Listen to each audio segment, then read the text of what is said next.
Everybody, welcome to Love and Reload, the voice of the relocation industry. I'm your host, Ben Cross, and I'm so blessed and honored to be here today with Tyler Doole and Nathan Brinker from Odyssey. What's going on, guys? How you doing? How you doing, Ben? Great, Thanks man. for having us here. It's great having you on the office here. This is the first time I've had either one of you here, I think. No, it's amazing. And being in Texas for a while last year, I didn't get a chance to make it up here, so I'm very thankful. I know. to I be felt here. like you were ducking me, No, honestly. And not so at all. I'm kind of glad we finally get to, see each other. Not at all. Absolutely, And it's a man. beautiful That's awesome. office. as Thank well. you. Thanks so much. And Tyler, where'd you come from today?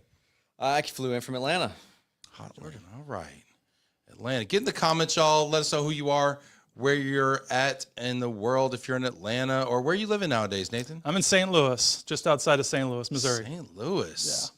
Yeah. Wow, I'm sure we got some things to talk about in St. Louis. Lindsay just landed at TFW. Looking forward to seeing everyone. What's up, Lindsay Altman? Yeah, everyone's in town right now. It's going to be a great week for the Lone Star Conference. Yeah, everyone's in town for fantastic. Lone Star Relocation Summit. I was out to brunch with my mom yesterday, and I ran into Julie Coleman. Julie's great. There you go. It's nice to Julie, see you're her. stalking me. It's Yeah. my day off, Julie. Anyway, no, Julie was great. I saw her son and their grandson. It was super cool. I'm so excited that everyone's coming to Dallas, and not only Dallas, but we're going to Fort Worth. Stockyards. Have you been to Stockyards Fort would be Worth awesome. before? I Yeah, have. plenty of times. Oh, College yeah? days. Yeah.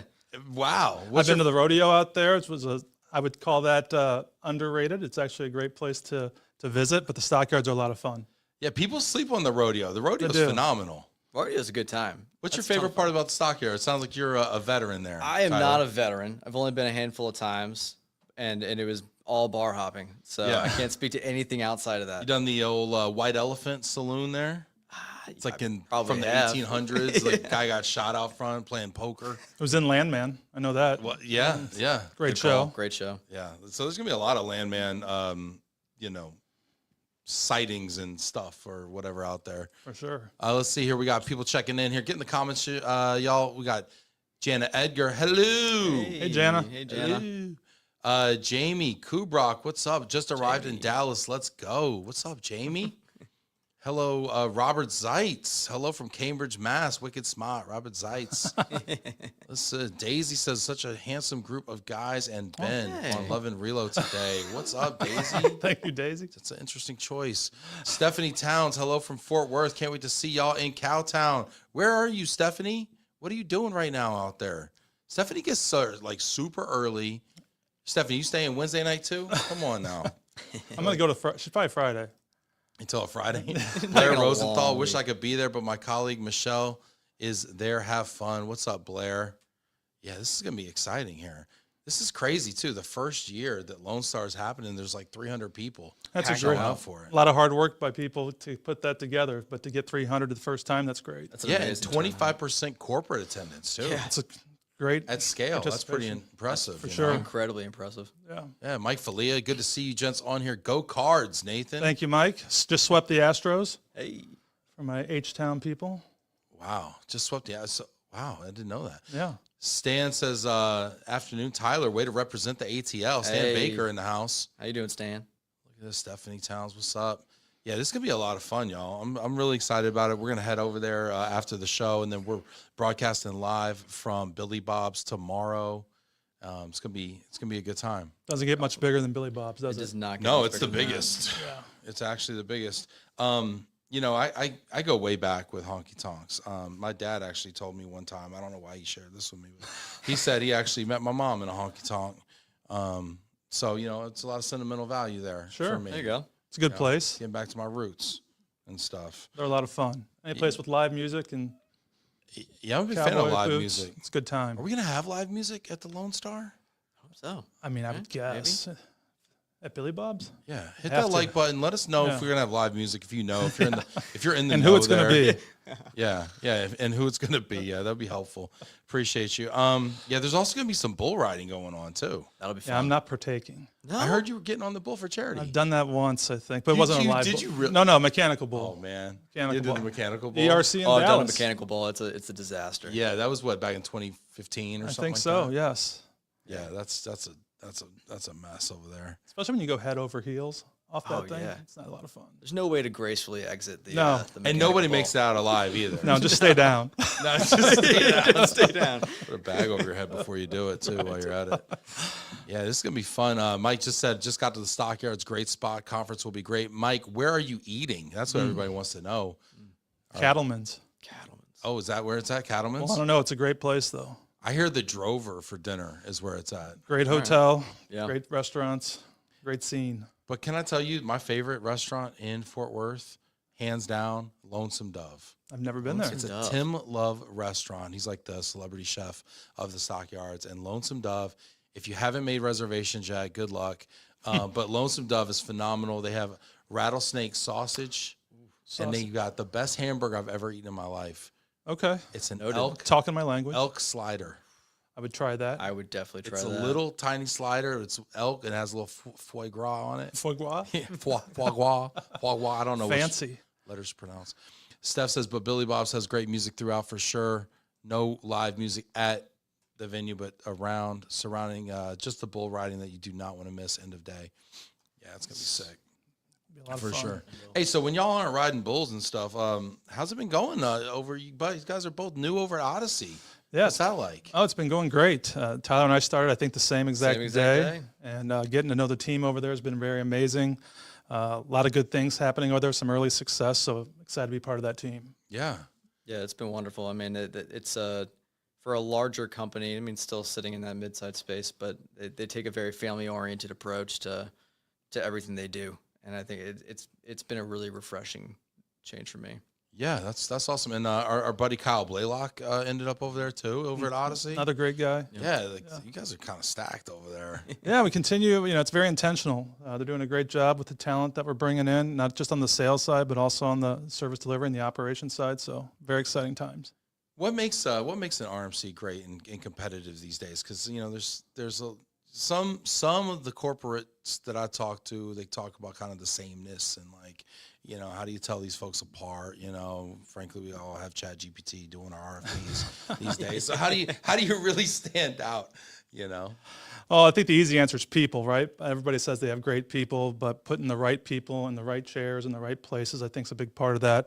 Obviously, technology's got to be a big part of the solution, and also being intentional and making sure we're focusing on outcomes and not just the features and benefits that are out there. Really, What does that mean, focusing on outcomes? really focusing on the results and how we can help customers, whether that is actual customers, supplier partners, internal employees, pretty much anybody that we come in contact with, but really focusing on the outcome as to what are we trying to get accomplished here, and not taking a same cookie cutter approach to everyone's needs. And I think that we do a really good job of doing that right now. Yeah, that's really cool. I heard one time when you do storytelling, because we've done some video story work before, they say have a structure like problem, solution, result. Exactly. So you present the problem, you say what the solution was, and you say what the impact was to that. And I think when I've always had a lot of success with that. Tyler, how's it been working at Odyssey and selling, and how do you differentiate yourself in the marketplace?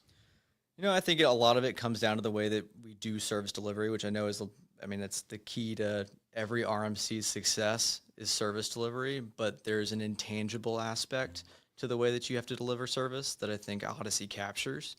And it's around everything Nathan just said, from the people you have doing it to the innovations you're putting in on the technology side of things. It's all about being incredibly intentional and making sure you're actually driving results that your clients want to see, rather than just saying, here's a shiny object I'm going to toss at you and make it look good publicly. Yeah.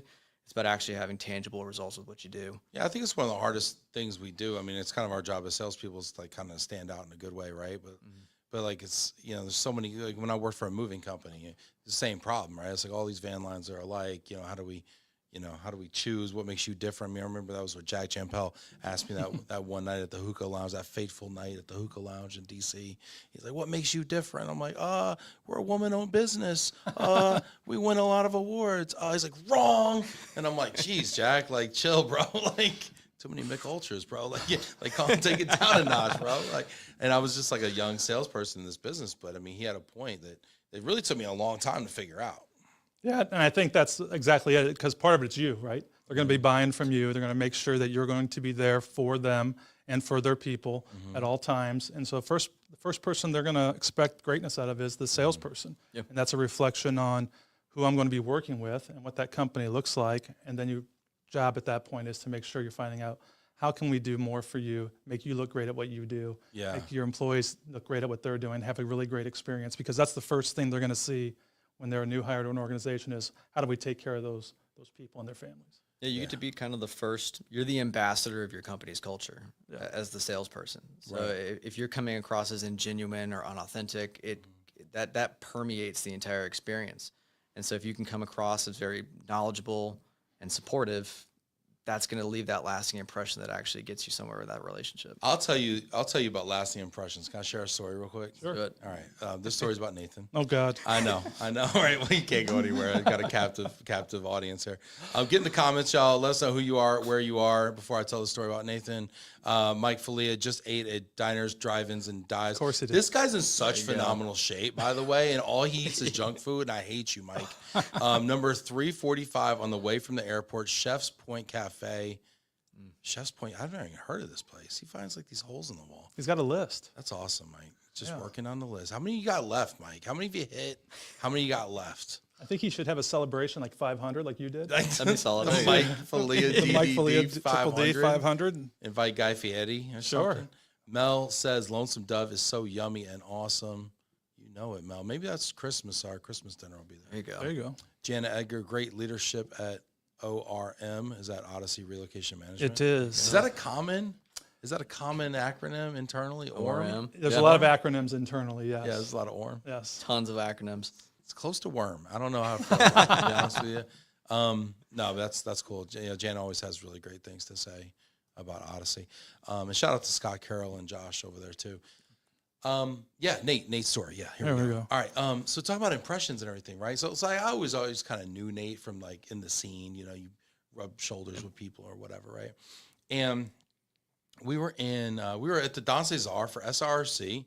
I think it was my only SRC event, whatever. And we're, bopping around St. Pete with a whole group of people, whatever. But me and Nate have like a moment to kind of catch up and like really get to know one another and stuff. And I kind of get to know a little bit about like your background and like, how you kind of came up and, your younger life and all the things, whatever.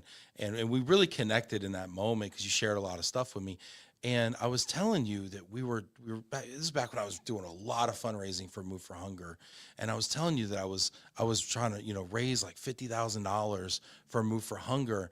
And Tyler, you know what he did? And I don't know, could have been the Mick Ultras. I don't know. But you know what he said? He's like, I'm good for $5,000. He was in for $5,000. And I was like, honestly, because it's funny too, because I was calling the presidents of all these different RMCs and the CEOs of all these companies in the space that are all super active on LinkedIn, and they're all like, hey, look at us. And they were all telling me like pound sand. They were telling me to get lost. Like, what? $5,000 is a lot of money. Get out of here, whatever. And this guy right here, I didn't even ask him. I wouldn't even like, that'd be super presumptuous for me to ask, but he was just volunteer. He's like, you know what? I'm in for $5,000. And I was like, dang, like that's really cool, man. So I always remember that, Nathan. And it really speaks to your character. And you weren't really all about like, oh, tell everybody about it or anything. You didn't make a post. I would have made a post. You didn't make a post about it.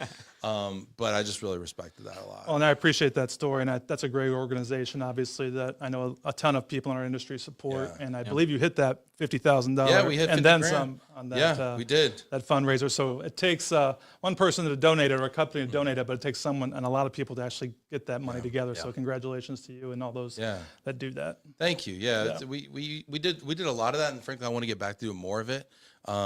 So, maybe hitting you up for $5,000. Anyway, no, but, I want to talk about innovation. People are talking about innovation, and Rob Zeitz is saying acronyms and mobility. Yeah. Yeah, lots of them. Never heard of them. Yeah, a few.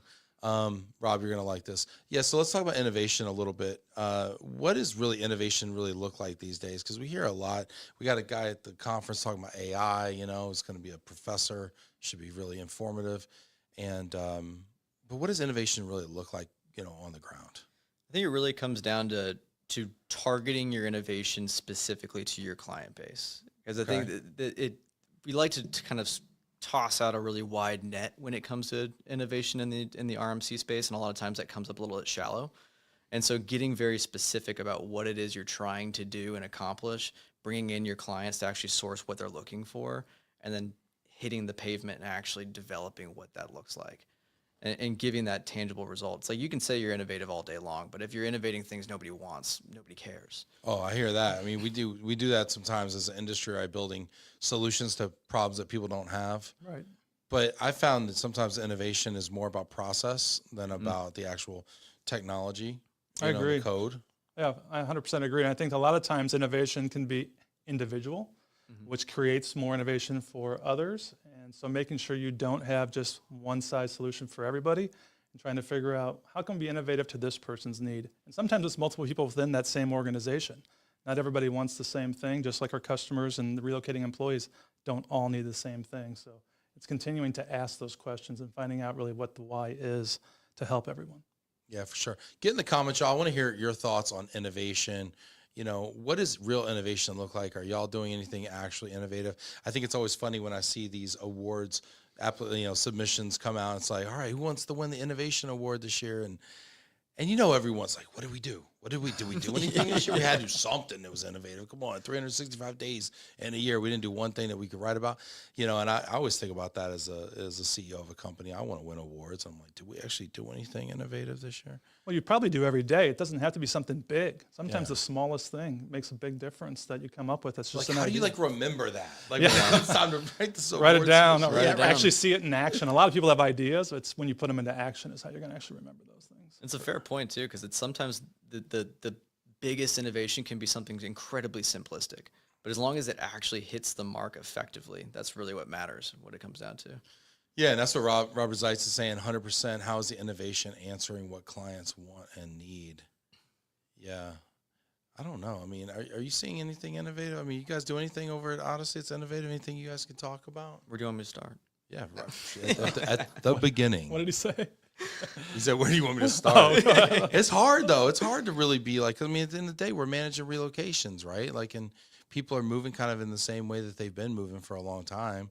And when we talk about answering the client's, needs and stuff like that, I mean, the things that they're asking for aren't always like aligned with like how our business operates. I think that's one of the hardest parts. Yeah, and I think we're continuing to evolve though. When we talk about innovation, it could be things like the duty of care with all the stuff that's going on, geopolitical events or civil unrest, coming up with new ways to help people and really putting mobility at, compliance and risk and legal and aligning with those, those divisions within their organization so we can continue to help innovate, helping people. And really it is taking care of others. Other than just moving people from A to B, you're also making sure people are taken care of. Yeah. I do think there's a lot of opportunity when we start talking about, things like the geopolitical, stuff, right? I mean, I remember when the war broke out in Ukraine and our industry kind of rose to the challenge and said, okay, how do we mobilize all of these workers? Because there's a ton of tech talent in Ukraine, right? How do we mobilize all these folks and how do we, how does the logistics of that work? How does the corporate, how's the corporate housing of that work? What's the visa and immigration like? And it was really kind of a textbook opportunity and moment for global mobility to really shine and marshal everything together at once quickly. That's always hard too.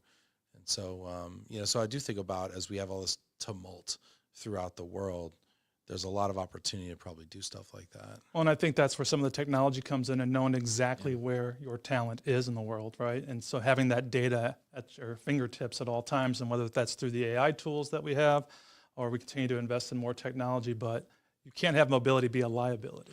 Well, yeah, you have to understand exactly where these people are, how we can take care of them. For sure, but I feel like most of the folks that are places aren't necessarily on an assignment per se, or a full, blown, whatever, an assignment, I guess you would say, but they're business travelers. Exactly. So are relocation management companies really like able to wrap their arms around business travel? If you have integrations, and we can on the business travel, so if you have integrations into their HRIS systems and you know exactly where a lot of their employees are from, business travel, assignments, short-term assignments, all of that, we could have access to that where we can actually give them that data right away. And same for the clients themselves. That's what they want to be able to. It feels like a really big opportunity to kind of like for this industry to kind of expand into that area. Yeah, and I think we've been doing that, We've been helping and assisting with travel, managing travel for some of our clients. But there is opportunities as the mobility teams sometimes are getting travel added to their responsibilities. Yeah, and like remote work policies, Correct. we've seen that kind of through Absolutely. COVID. That became a big area of emphasis for teams. For I sure. feel like it's like exactly what Nathan was speaking to with the technology escalating exponentially. You have an ability to actually integrate with systems in a much more robust way that just produces more speed and efficiency. So you can get data quicker. You know exactly where people are located at any given point in time much faster, and it alleviates some of that administrative burden that drags down your internal teams to be able to actually react in real time. Whereas prior to having the ability to construct an API really quickly or having AI tools that automate a lot of those really mundane programs or processes, now you're freed up to actually say, okay, how do we actionably react to what's happening in Ukraine or Russia or Israel and Gaza or whatever it is? You can actually have a much faster response time, and mobility actually has the ability and the tools now to effectively integrate into that process. Yeah, and I think it's one thing also to, you know, integrate and have that data, access to that data. But is there a business case around, you know, providing travel services, you know, or a travel company coming into this space? Because I don't really see it a lot. Maybe I'm wrong because I'm not doing what you guys do every day. So Yeah, I don't know about I mean, never say never, right? But I don't know about a travel company coming in, but I do definitely see opportunities for relocation management companies to add, you know, extend travel services to their customers today, and we already are. Yeah. So I can continue to see that. is there evolve. money in that business? I think there's money in there. Yeah, you just have to make sure you're taking care of the customer and figuring out how you can optimize that and making sure it makes sense to do that type of business. So there's a lot of partnerships that go out there as far as to help you manage the travel side of that as well. But yeah, I think there's ways to take care of the organization. Yeah, get in the comments, y'all. I want to hear your thoughts. Let me know who you are, where you are. Check in with us. Kaylee Carpenter. Kaylee? Hi, Odyssey friends. Hey, With Kaylee. 3 exclamation points. One for each of us. Hi, Ben. Oh, I get my own 2 exclamation points. Hey, Excited to it's your see you show. this week at Lone Star. What's up, Kaylee? We're doing Fort Worth again, Kaylee. Excited about that. Should be a good time. It's a great time. Yeah, for sure. I want to ask you guys about this year. How's this year shaping up? I mean, here we're sitting, here it is, you know, April 20th, and we got, you know, better part of the year ahead of us. You know, we're kind of knocking at the door of what has historically been peak season around kind of Memorial Day, kind of a month away. You know, are we going to have a peak season where we kind of like pull our hair out a little bit in a good way? I mean, what are you seeing? What are the tea leaves showing you? I think it's definitely shaping up that way. I think you've seen a lot of pent up demand that hasn't moved over the past couple of years. And now they're saying, even amongst all of the chaos that we've got geopolitically and economically, I think enough companies are saying, all right, enough's enough. We got to figure out a way to operate within this space in whatever kind of circumstances they give us. And we're starting to see that actually flow outwards into what's will hopefully look like a more normal peak season.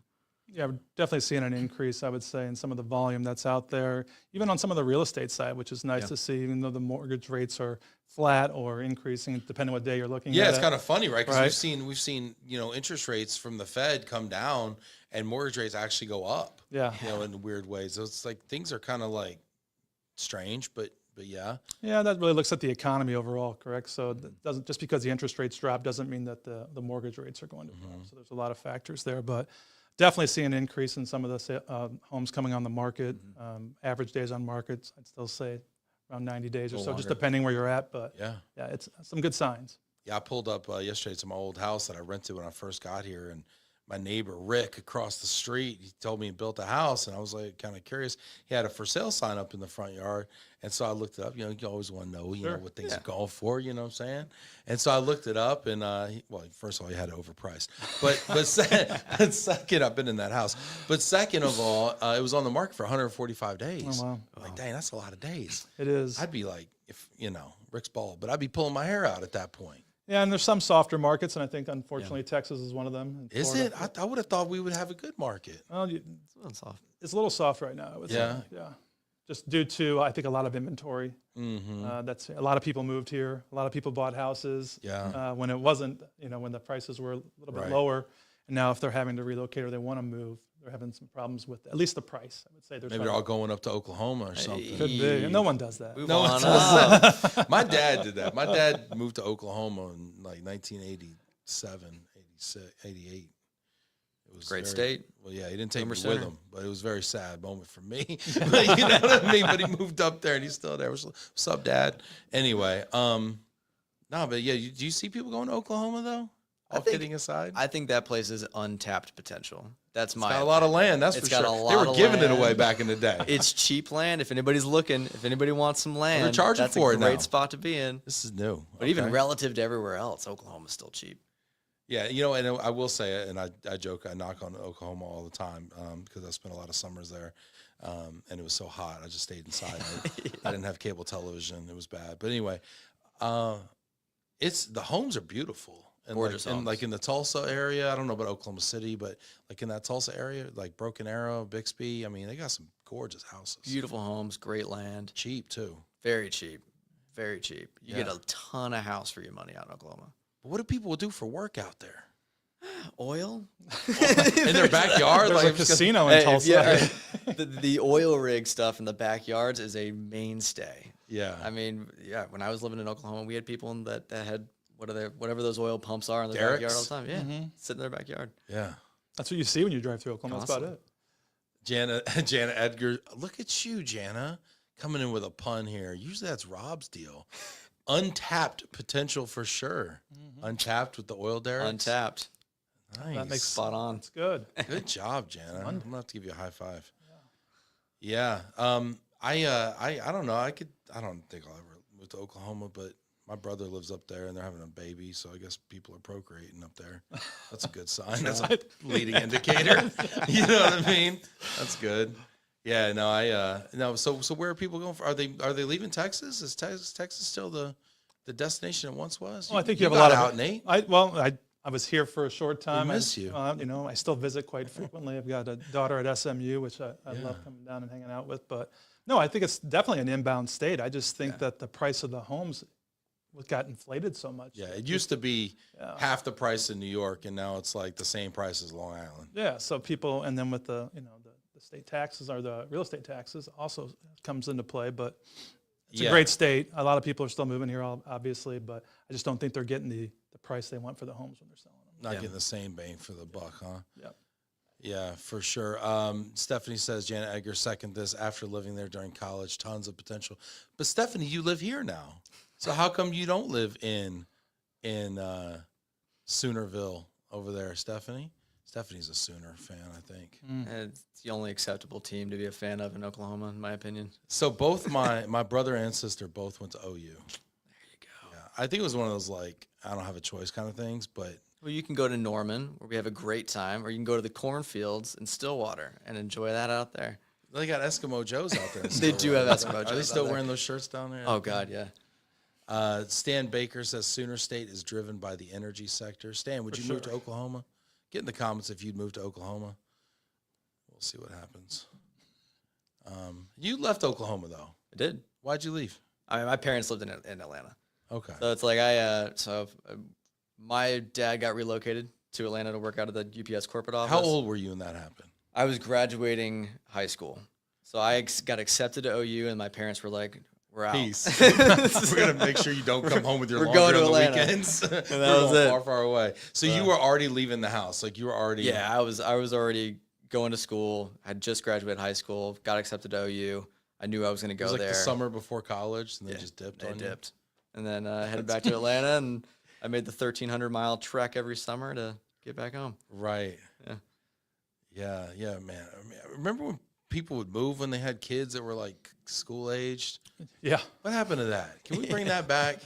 it would be good for all of us. We wouldn't it? would all be I think benefiting this from is that. the biggest story nobody talks about is the fact that people won't relocate with kids anymore. Yeah. Yeah, they've just been told that it's not good for the kids to get up and Yeah, my kids would never. They Right. would never allow it. That'd be it's like, fine. huh? I did it. Yeah, you did it. All it took was the promise of a dirt bike and a computer, and I was up in Oklahoma. That's So- it. Where'd you move from at that time? Central Florida. I was in Orlando. Yeah.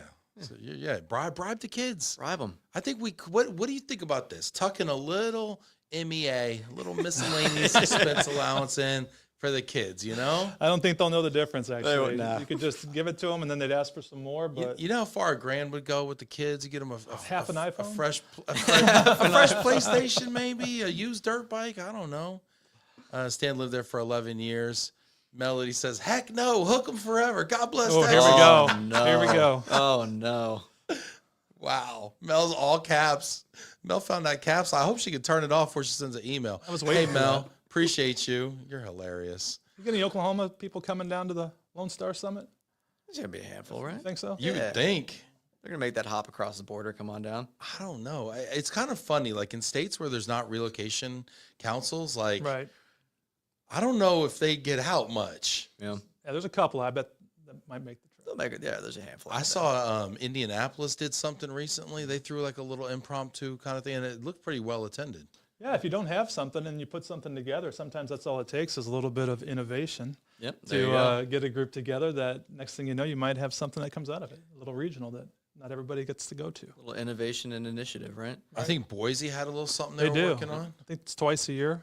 Yeah. Boise has their own thing. Yeah. But yeah, for sure. Yeah, but then you have other cities like New York. I'm just gonna rag on New York. What's up, New York? This is where I'm from, so I can do this. But no, like I'll go to New York and stuff, and I'll like want to do a meetup or something like that, and like it's like pulling teeth. In LA too. Hey, shout out to my LA people who came out to the Comedy Store a few weeks ago. We did something out in Hollywood. I gave people notice too. I'd never give notice. I gave people notice. Looked like you had a good turnout. Yeah, hold on a second. Hey, Lady Rose, I'm on the podcast right now, okay? You can't be calling me right now, okay? I'm on the pod. Well, you want to be on speakerphone? Hold on, we're taking callers. We got live callers right now. Hold on. Yeah. No, all right. So you don't want to be on? Okay, bye. Anyway, people just no respect. Tell you what. If they knew that you were, Well, you they're think they watched. would. I don't know. Are they on the LinkedIn? Yeah, but these LA and New York couldn't be more different, but have this in common. They don't, it's hard to come out. It's hard to like get out. takes an hour to go 10 miles. Yeah. Yeah. It's tough. It's really tough. Right. It's like hard. How do you build community in those? Well, that's why you have like Orange County, Los Angeles, San Diego. That's what they all told me. They're like, hey, well, if you were in the OC, I would have been there. I'm Right. like, The same thing with New York. It's like people don't always live in New York. Yeah. So they're commuting in. I think that's why Jersey does so well. The Jersey Relocation Council does so well. Chicago's even tough. If you're not in the city, Yeah. Yeah, to get people go from outside the city there, it's a commute. yeah, for sure. Emma says, not me stalking Oklahoma Zillow right now. What's up, Emma? 200 acres, 50 What are you grand. finding out there, Emma?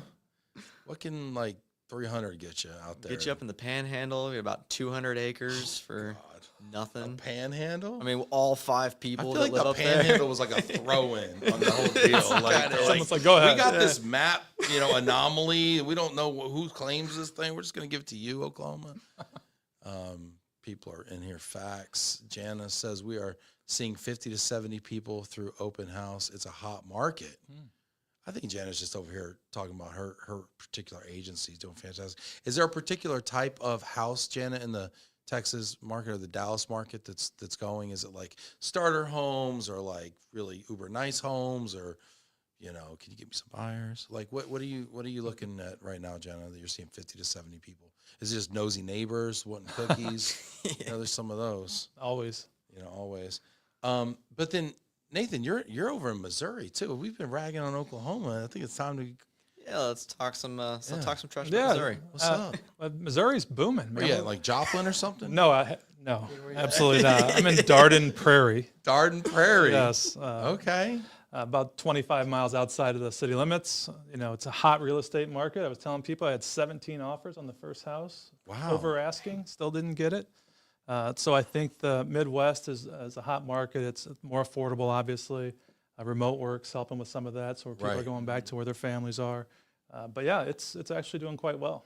Wow. And the teams, my hockey team didn't make it this year. A little upset about that, but Cards are surprisingly playing well for early in the season.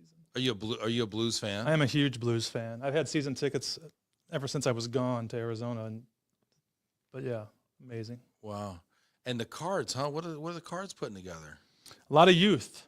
Yeah. A lot of youth. A rebuild, but that whole division's started off very well. Yeah. All about 5 games over 500, but looking good.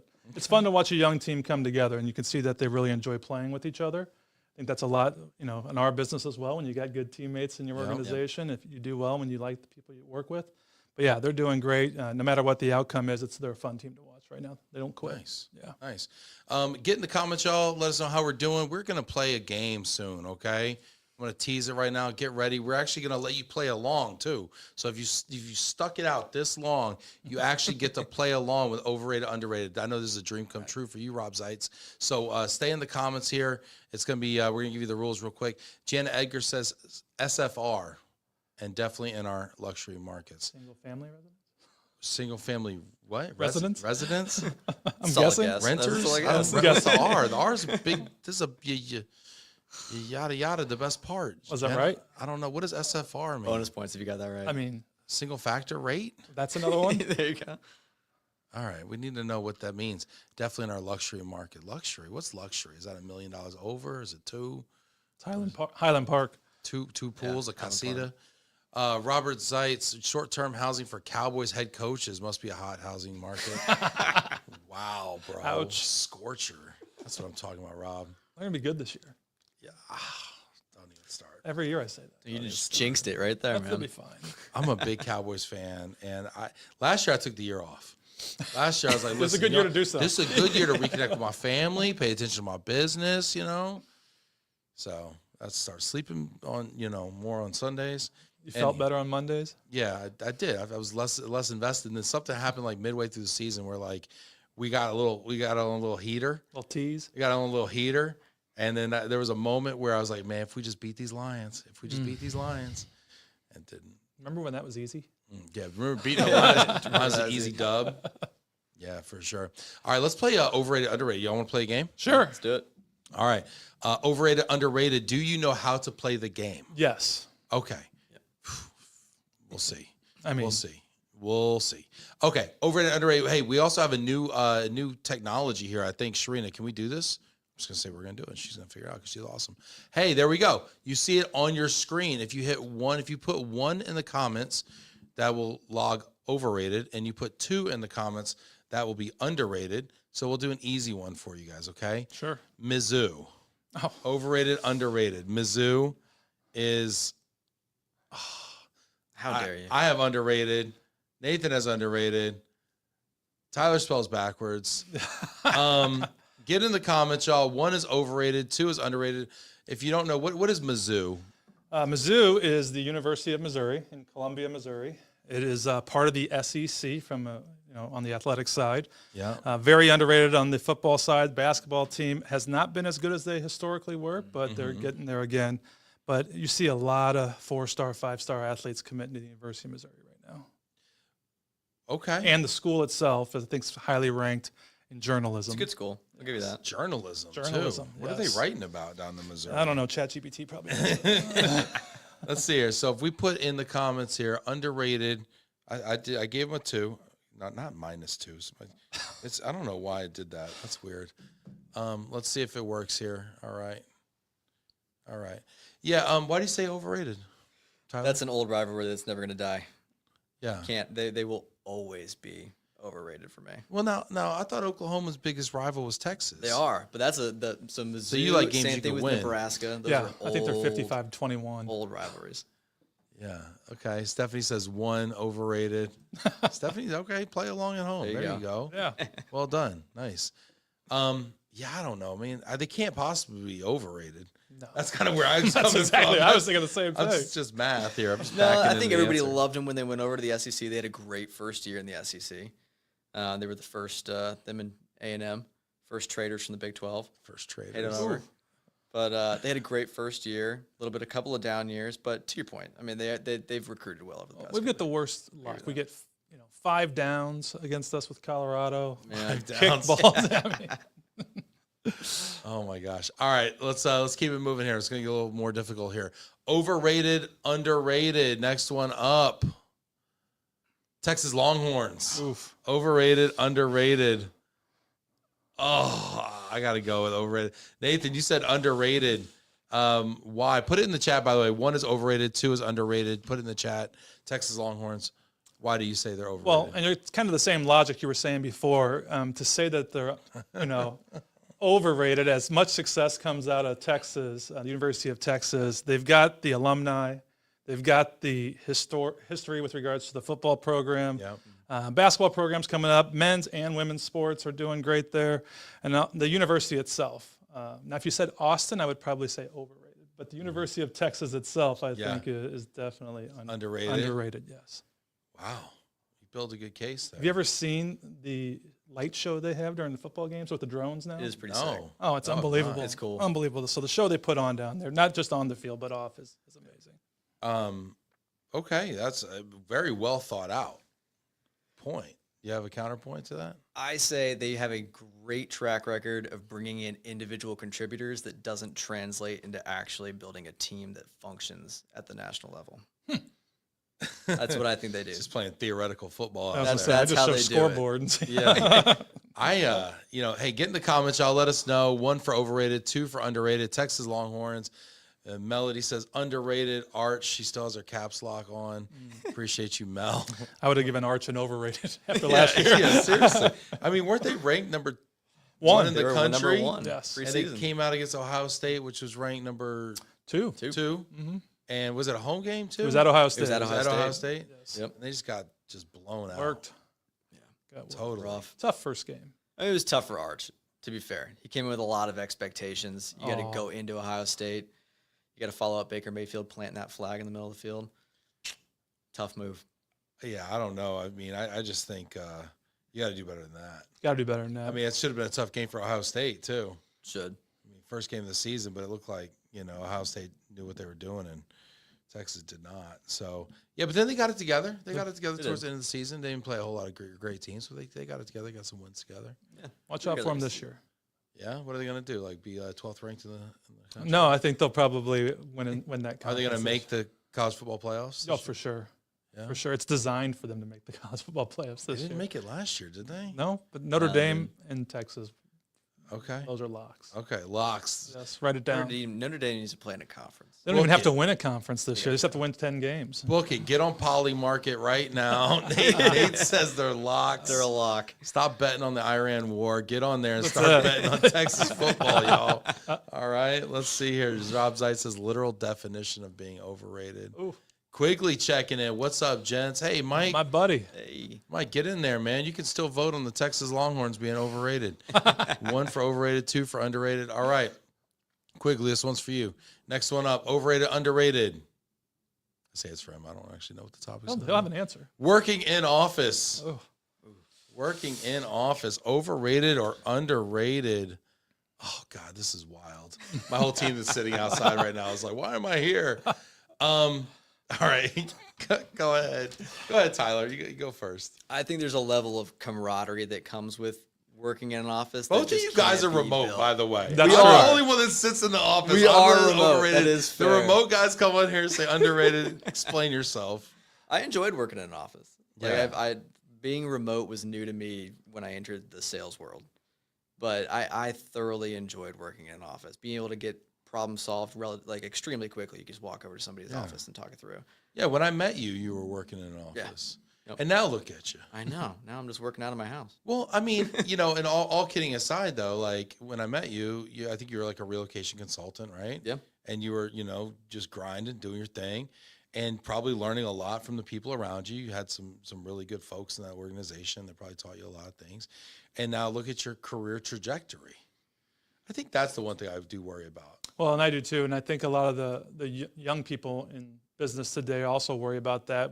Is why some of them are actually wanting to go to an office.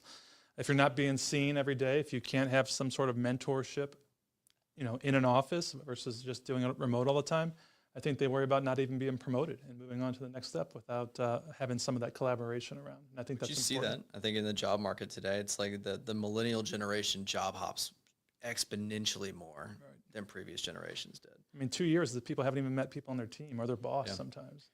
Well, I do, yeah, and I do think that from a retention standpoint, I think being in the office actually helps retention.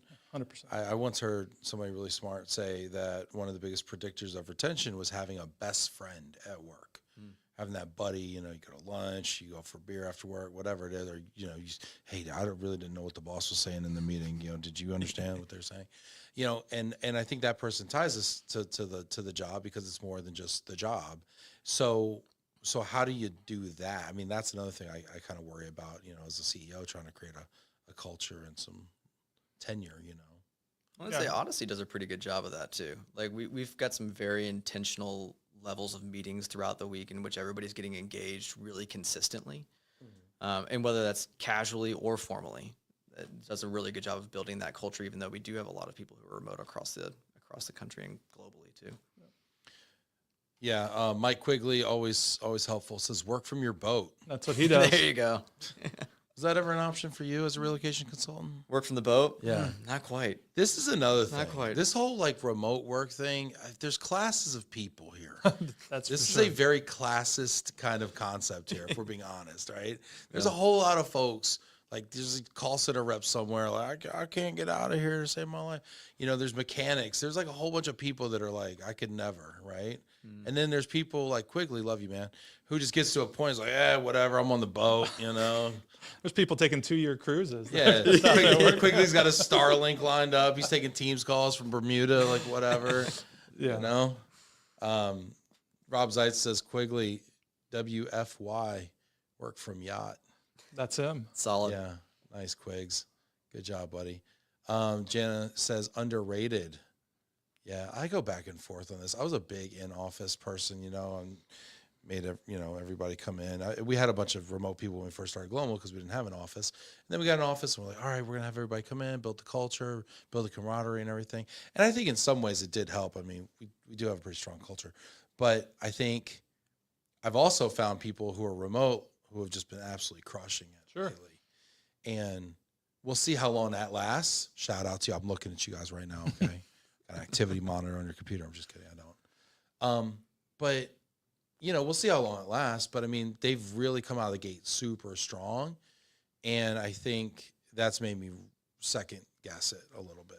Yeah, and it's just, I think, again, you can't put everyone in that same box to say some people might not perform as well at home as they would in an office and vice versa. So you really have to figure out what is the right mix of how can we make this work, and whether that's organizationally, departmentally, or what is. That's another class thing, though, right? Because some people work from home and they sit at their kitchen table and it's chaos. Yeah. Some people work from home and they have like a sound insulated private office in their home with a printer scanner, and dedicated internet, hardwired. Well, go to any Starbucks or restaurant and you'll see people working there all day. Yeah, all day. Yeah, and I think there's a difference in what that looks like. Yeah, for sure.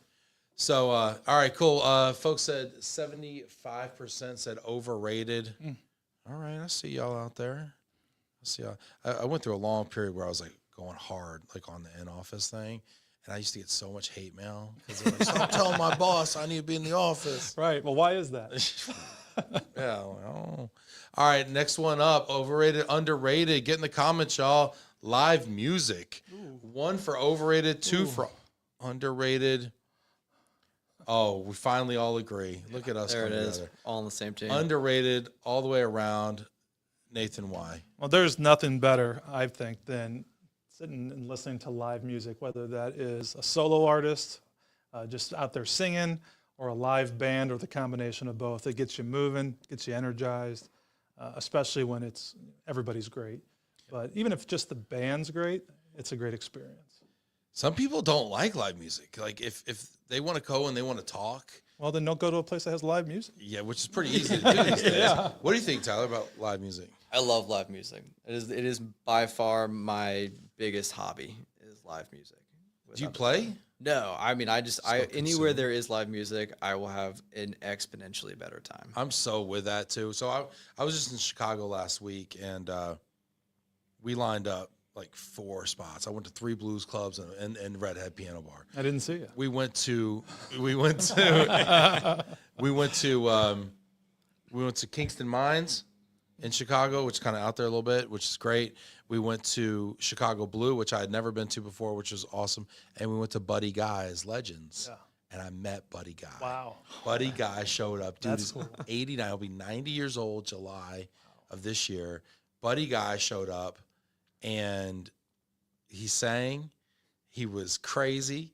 He was like, it was so wild, and they kept bringing him shots, and he was like drinking. Like, I'm and 90. like, It don't matter. It doesn't yeah, matter. it was incredible.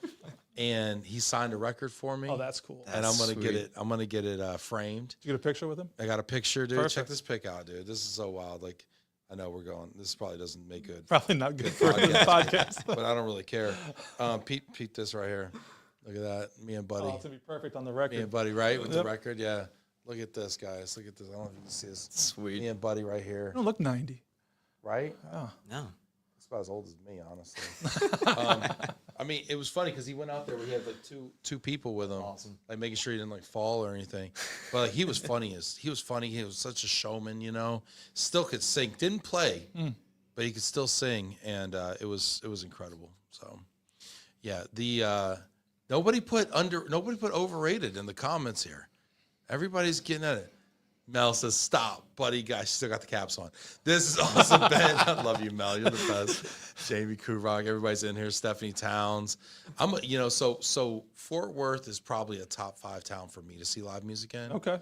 I love it. You know what I love about every city has a little, like, that does live music, has like a little thing where like you'll see this in. So Fort Worth, you might be able to see like a fiddle. Yep. Which you won't see a fiddle most places. No, just Nashville. Yeah, Nashville. You see Just some Nashville. fiddle players in Nashville for sure. Fort Worth, I saw some electric fiddle.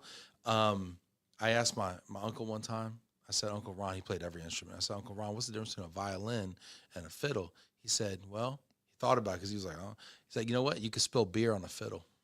It doesn't affect the play. There you go. Well, it's just, it's just fiddles. Yeah, let's see here. Chicago's my hometown. Legends is legendary for sure. Thank you, y'all. All right, we got one more, I think, here. Let's go. The home stretch here. Overrated, underrated. Put 1 for overrated, 2 for underrated. Y'all get in the comments. Overrated, underrated, mosh pits. I didn't even think you'd use that one. Underrated. Underrated. It's like, all right, Tyler, what are we missing, dude? What are we not man. getting about mosh pits? That's the most cathartic experience you could ever ask for. It's wonderful. Everybody's moving. Everybody's enjoying it. Just feeling music. Nobody's looking at their phones or trying to film That's something. for sure. I'd just film a mosh enjoying pit. it. Do you ever get punched? That's my next Several question. times. Absolutely. And it's okay? Cathartic? Yeah. Like, what happens It's next? never. There's never bad intentions behind it though. Like everybody's just kind of swinging around and off balance. You know, so it's never an intentional like swing to the back of the head. But when does a mosh pit become a fight? Yeah. Because if you're already doing it, when is it a fight? I mean, to be fair, those end quickly in my experience. Okay. I've got like there's a memory. My wife will remember this probably better than I do, but probably 6 years ago, some guy threw an elbow back and clipped a chick in the shoulder, and wow. that guy disappeared like off the face of the planet. He was just gone. Like he He was never just came gone. back. Somebody just got it like Take care of your own. ducked him out, and then that was the end of it. So not really. There's no true fights in a mosh pit. So she was in the mosh pit. Oh, 100%. She goes harder than I do. No, I'm sorry. The lady. Oh, that the got girl. Oh, I thought clipped. you were talking No, about his my wife wife. was My also wife is in in the there mosh too. But yeah. Did y'all meet in the mosh pit? No, we met at Grable. We both Not worked at a mosh Grable. pit. No, but we both figured out we enjoyed the mosh pit relatively early on. Yeah, that's awesome. So do you all? Is that like date night, like in the Doole household? Yeah, I mean, Mosh it up? we've got a show in May that we'll be at. I've never Sitting been in the one. pit. I've been like mosh pit Past my adjacent. prime now for that, I think. Like there was a time in my life where I would skirt around the edge of one. Yeah, there you go. Stick Just foot kind of out. see. Make the wall. You hokey pokey You a know? little bit. You see if you want to get. It's like a double dutch. Kind of see if you want to hop in. But I never went like full blown. I don't think. Yeah, I have not either. I tend to Alright. stay away from that. If it That's started, on the, I usually clear it out. Yeah. Yeah. Yeah. So then you and the wife are in there, and then like so. Do you worry about her safety? Oh, she'll throw hands if she needs to. Okay. We're good. Okay. She'll doubt. take care of I'm business. gonna hang out with them when you go out. I know. Hey, we actually got somebody that was underrated on the mosh pit. What's There up, we Jamie go. Kubrock? Hey, We're learning about people. This is great. Robert Zeit says, after working in concert security, they're overrated. Robert, what's the worst thing you've seen in a mosh pit? Oh, that'd be great. Throw it in there. Dude in a wheelchair. Or in concert security. Dude, was that? Oh yeah, I've seen that a handful of times. Somebody just gets a wheelchair up on top of that crowd and surfs them all the way to the front. Yeah. I'm not. Wow. I would think that's dangerous because the wheels are not locked. So you're just like, you could you think that's what's dangerous? keep rotating there a little bit. That's awesome. Have you crowd surfed at one of these? Yeah, absolutely. Oh, that does seem kind of thrilling. Good time. I think my crowd surfing days are behind me, but that seems Mine are behind me too. I'm inching back towards the balcony. Yeah. In my, He's in my bulking latter up. years. Yeah. That's when you know you're gonna, you're old when you just, you don't do mosh pits anymore. When you jump off the stage and no one catches you. Yeah, that's the other end of that problem. one. Yeah, I feel like that every day. Mel says, mosh pit, Tyler, did not see that one coming. No mosh pit for me, but I'll take the sand pit with Kenny Chesney anytime. What's the sand pit? You know who to hang out with this week at the Lone Star Summit if There you're you out there go. on the dance floor. It's Tyler. Yeah, can you bring a mosh pit everywhere, or is it just like only at the hard start rock with- shows? If you're innovative enough, If you're innovative, you can come Wow, up what with a Innovating, you callback. can come up with a reason. What a callback. Rob Zeit says a lot of bodily fluids in a mosh pit. That's all I have to say about that. All right, amen, brother. Appreciate you. Mosh pit, 80% say overrated, 20% say underrated. All right, but I'm gonna keep an open mind here. I'm gonna observe this from the balcony and see what happens. Listen, I enjoy watching a mosh pit. It's a good time. I just, I'm a little scared. All right, y'all, this is a lot of fun. Get in the comments, y'all. Hit that like button, y'all. Y'all have been a lot of fun here. We got a whole bunch of folks watching. That's super cool. I'm gonna just kind of wrap it up just with some final thoughts from each of you. You want to just give us maybe a final word before we depart, Nathan? Yeah, sure. Number one, thank you for hosting us here today. It's been a lifelong dream to be in front of this microphone and sit here with you. But no, just all kidding aside, we really appreciate the opportunity to be here. I'm really excited for this week. Everyone that's coming in, safe travels. Looking forward to seeing all of you. And I think it's going to be a really great year, and I think a lot of good things to come. So looking forward to partnering with a lot of people out there and continue to do great things here. Yeah, I'm excited about it. Thanks for being here. Sure. too, Nathan. Thank you. Tyler? Yeah, I mean, I'll echo a lot of that. I appreciate the invite. This is awesome, and to be able to kind of showcase the Odyssey team with you it's been an awesome experience. I'm very excited about, I think, what the rest of this year is going to hold, especially seeing the phenomenal turnout for the Lone Star Summit. I think it's demonstrating a lot of that pent-up energy within our industry, and I'm just excited to see where it goes for the rest of the year. Yeah. Well, you guys are really building something special over there, Odyssey. You guys have a phenomenal team. Shout out again to Scott over there and the group, really putting something special together. So I can't wait to see what y'all do. Appreciate it. Thanks, Thank man. you. Hey, thanks everybody, and we will see you at Lone Star tomorrow. Can't wait. Same time or no? We're doing the same time. I think it's 9. I think it's like 6. We're doing 6. Matter of fact, we're doing it 6 o'clock. It's gonna be a late one. We're doing 6 o'clock, but you know what we will do? We're gonna be doing a little charity cornhole. That'll be fun. Yeah, right. so if you make it in, I'm gonna donate $50 to charity. Are we matching? For everybody that makes it, and Nathan will match. Oh, Nathan's Jesus. matching. Nathan will match. Perfect. You heard it here Money first. bags is matching. Odyssey's matching. Doing a triple match as well. My phone's blowing up. It's gonna be a lot of fun. See y'all there. Can't wait to see you. Take care, care. y'all. Thanks. Thanks.